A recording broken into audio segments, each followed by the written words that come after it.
everybody out there, this is Seto, and today for you guys we have a pretty big mail call opening for you guys today. We have 1, 2, 3, 4, 5, 6, 7, 8, 9 things to open up. I haven't done a mail call in a long time, actually. I've been trying to save my money up as best I can. But yeah, there's a lot of cool things when we open up here, mostly from Invasion of Vengeance that just recently got released. So without further ado, guys, let's open this up. There will be a little bit of other things as well too. I honestly forget what I ordered sometimes. Except I know most of it was Invasion of Vengeance, but there were other things as well that I've been saving up for the last like 2 weeks, I think.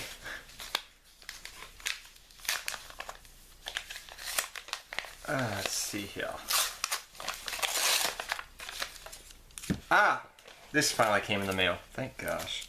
So what we have here is for Subterrors. Now there's different ways you can play Subterrors. I don't know which way I'm going to play it, but you have your Subterra Archer, which we recently got as a secret rare. It looks beautiful. I've been looking at it ever since my friends pulled it. It's a beautiful card. I'm so happy I have mine now. But I don't know which version I'm going to play. There's different versions. I'm going to play test it around. The Metaphors version is cool. I've seen other versions out there. You know, you have your tarot trait, you know, way you could play it, or you could play it more of a pure way, which I've seen people do right now. So I'm going to play around and see what works best for me. But 3 Archer. That deck is getting pretty good, actually. I'm hoping by next set there'll be a pretty good deck, actually. Trash. The other thing is, one of my friends was saying, my friend Will was saying, if you actually think about it, this is probably a group of people, because you have a warrior, a fairy, you're probably going to have a spellcaster, you're probably going to have a healer. So if you have an archer, a swordsman, a healer, there's probably going to be like it's like a little special ops group that's attacking the big giant monsters. So if you think about it that way, there's probably going to be other ones that are based off spellcasters and everything. And I don't think they're all going to be warriors or all be one thing or all be fairies. I think they all have their own little thing they do, because it's like a to protect the castle, you know, protect our homeland, you know, type of deal. Summon all the people that can protect us. So that's what I feel like, but you never know. Next we have some things that came out of this Invasion of Vengeance 2. We have Catalyst Field. I got 3 of those. I wanted to get 3 Catalyst Field because the fact of the matter is I may use this in Red Eyes, but I'm kind of 50-50 on it right now. But if not, I'll just trade them away probably. It's a good card. Then we have Dark Requiem XYZ Dragon. Dark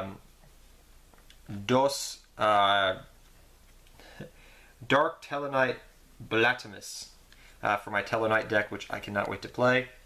So I love that deck so much. And then Dark Venom Fusion Dragon, which is actually a pretty good card for a couple of decks I think I'm probably going to use it in, because it does require 2 dark monsters on the field except tokens. So you can use, there's a couple of decks that use Poly that can use that. Things like, the first thing that comes to mind actually is, whatchamacallit, the Dancing Cat Ladies, I think, because I think they're all dark.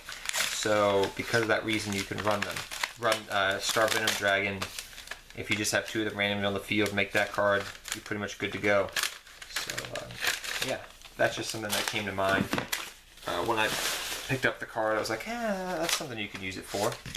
So that's probably what I'm going to use it for. I got trash bag over here, guys, so that's the other noise. Oh, some old school stuff I got too. I forgot. So this wasn't that expensive. It was really cool. So you have Gemini Elf. Ulti-rare from IOC, so Invasion of Chaos. This was the reprint for back then. That's the first reprint I'd ever had. I just like it. The artwork, the secret's nice too, but I really just like the artwork, and I want to play it maybe in a normal beatdown type of deck in the near future. But it looks just so badass. If you want to take a look at it there. It looks so cool. So we have that right there. I'll lay everything out for you guys. I just don't want everything to get scratched up and everything. And then you have your 3 Archer. So let's see what else we got now. We got Air Mage Gothica, or Gothito, whatever you want to call it.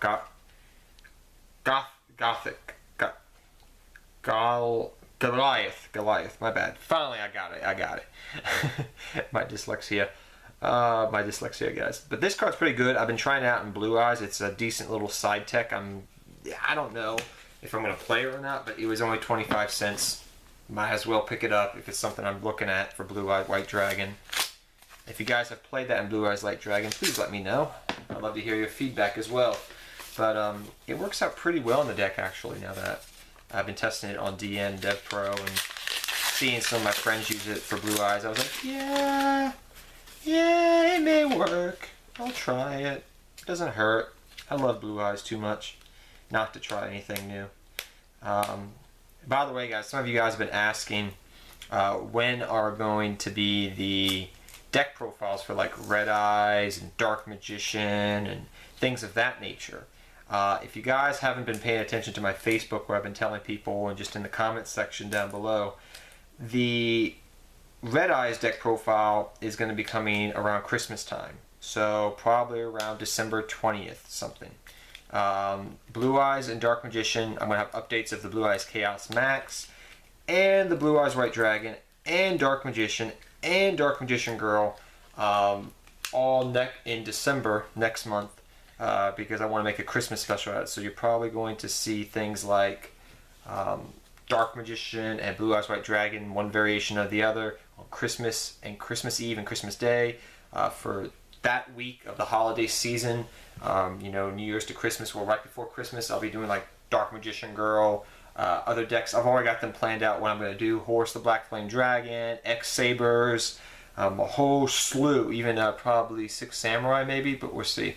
A whole bunch of decks I'm working on. Next we have Flower Cardians. Oh my gosh, guys, this deck is so fun to play. I really had so much fun playing this deck. I got the cards pretty much for free.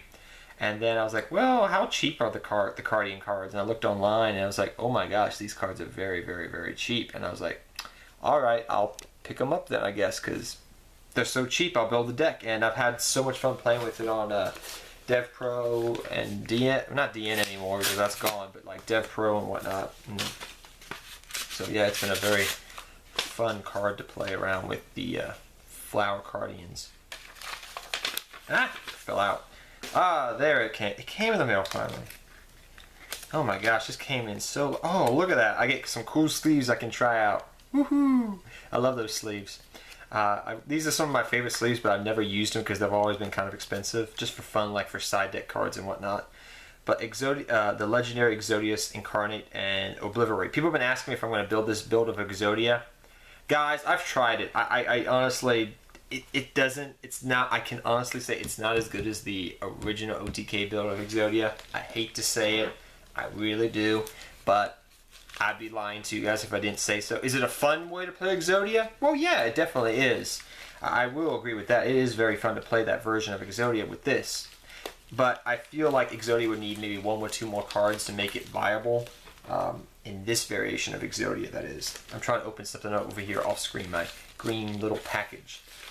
UPS man stopped by yesterday to give this to me. I was sitting in my car. I just got home. Just got home from doing some errands, and you know, he pulls on up, and I rolled out my window. He's like, "Oh my gosh, you scared me!" And I was like, "No, I'm just sitting here, just looking on my phone before I go inside." I was like, "He's like, I got this package. Can you sign for it?" I was like, "Oh yeah, that's mine." And it was for me. So if it came from the UPS man, it must be something good. Oh my gosh, they wrapped this up good. Whoever did this. Well, it came all the way from Georgia, so it doesn't surprise me. But oh my gosh, how am I going to open this? Even a box cutter wouldn't work, I don't think. Oh my gosh. Okay, we're going to spend like about 2 minutes on this, guys. Oh my gosh. Okay, now I'm starting to get it ripped. There we go. It's like taking off a bra for the first time. You didn't hear that, did you? Good.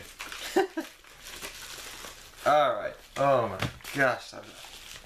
That was a good exercise for my arms, ripping that stuff open. How to use brute force. This is what came in the mail. Well, this is why they did this to me. My 2-dimensional barriers. This card's pretty good. Some people are questioning how good it is because Solemn Strike is at 3. I agree. The reason I picked up 2 instead of 3 is it's a good side deck card, number 1, in the future.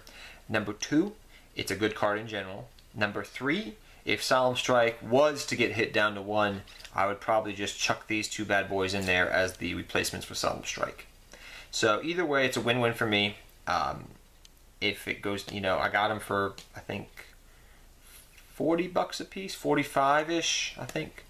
Yeah, I think I got them for 45 a piece, which is expensive, yeah, and I really am hurting for money right now, but it's such a good card. I couldn't that was literally like the one card I really wanted out of this set, and I looked at next set, and I was thinking to myself, what do I want out of the next set? Am I going to play, you know, any of these new things coming out? Well, as long as it's not like, I don't really need, because I mean, I don't think I'll be using that. It's more for Inferno Origin, that Lawn Mowing Next Door.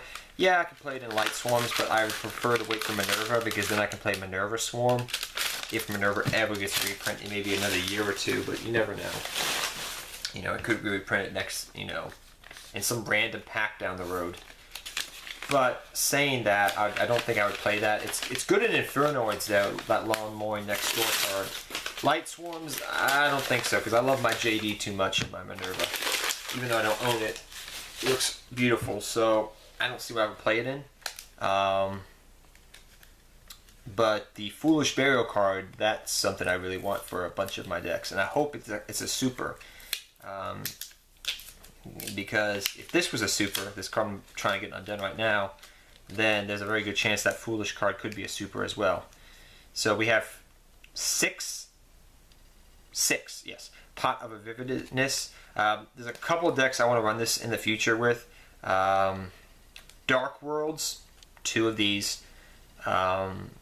Skull Knights, 2 of these.